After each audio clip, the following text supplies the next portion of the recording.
Bagaimana contohnya? Mari kita lihat saja langsung dari video berikut ini. My friend Nasser, he loved his father, idealized his father.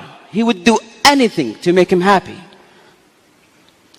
But his father was the kind of person who's not easy to impress. And year after year, Nasser tried, and his father was like, yeah.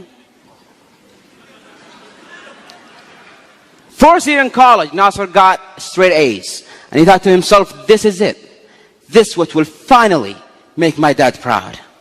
He picked up the phone, he called his dad. Dad, I got straight A's. Are you proud? Please tell me you're proud, Father. Yeah, listen, son, I'll have to call you back. I'm busy. I'm busy was the single sentence that broke the camel's back. And he started drinking,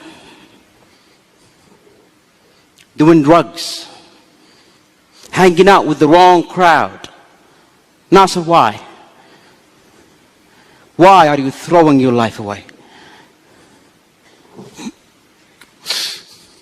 If the one person in the world that I care about the most doesn't care, then why should I?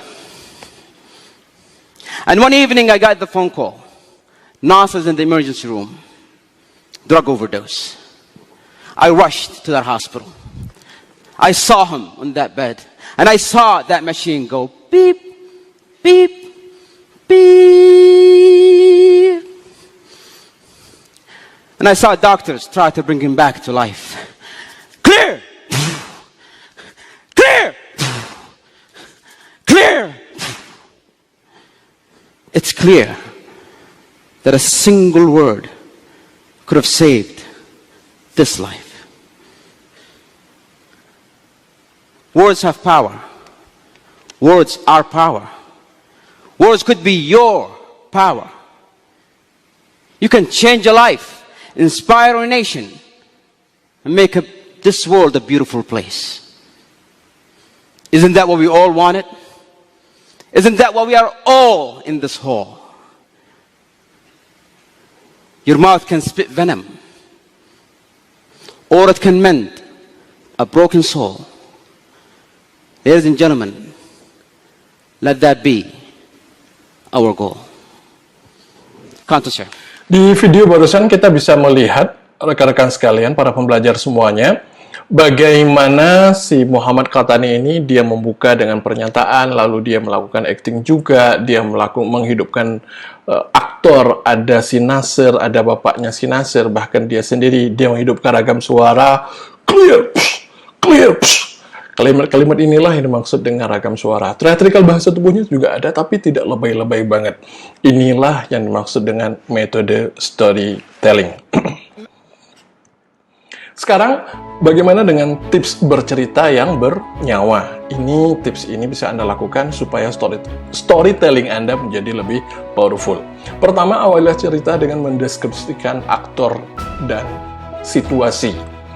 Maka biasanya teknik pembukanya menggunakan 3 ataupun salah satu dari ini. Anda tidak akan pernah tahu sampai mengalaminya. Ini namanya adalah mengawali dengan statement atau mengawali dengan penggunaan waktu. 3 tahun yang lalu. Bisa juga Anda memulai dengan menceritakan aktor. Pras adalah seorang web programmer di lintas belajar. Dia adalah, kalau Muhammad Qahtani tadi, dia menyebutnya dengan, saya punya seorang teman namanya Nasser. Kalau saya mengawali video ini, saya mengatakan, Alan, dia adalah seorang. Inilah yang maksud dengan teknik opening dari storytelling ataupun cara memulai sebuah cerita. Dan hindarilah melakukan yang namanya permulaan. Saya mau bercerita, hindari melakukan itu. Mulai sekarang jadikan itu suatu keharaman, jadi dosa bagi Anda ketika Anda melakukan storytelling dengan memulai saya mau bercerita. Lalu di pertengahan cerita apa yang perlu Anda lakukan? Mendeskripsikan, showing, not telling. Apa yang Anda bahas, apa yang terjadi, masalah tantangan sama si aktor, mengapa hal itu terjadi kepada dia, bagaimana perihal tersebut sampai terjadi, bahkan siapa saja yang terlibat dalam cerita tersebut. Ini bisa Anda lakukan di pertengahan.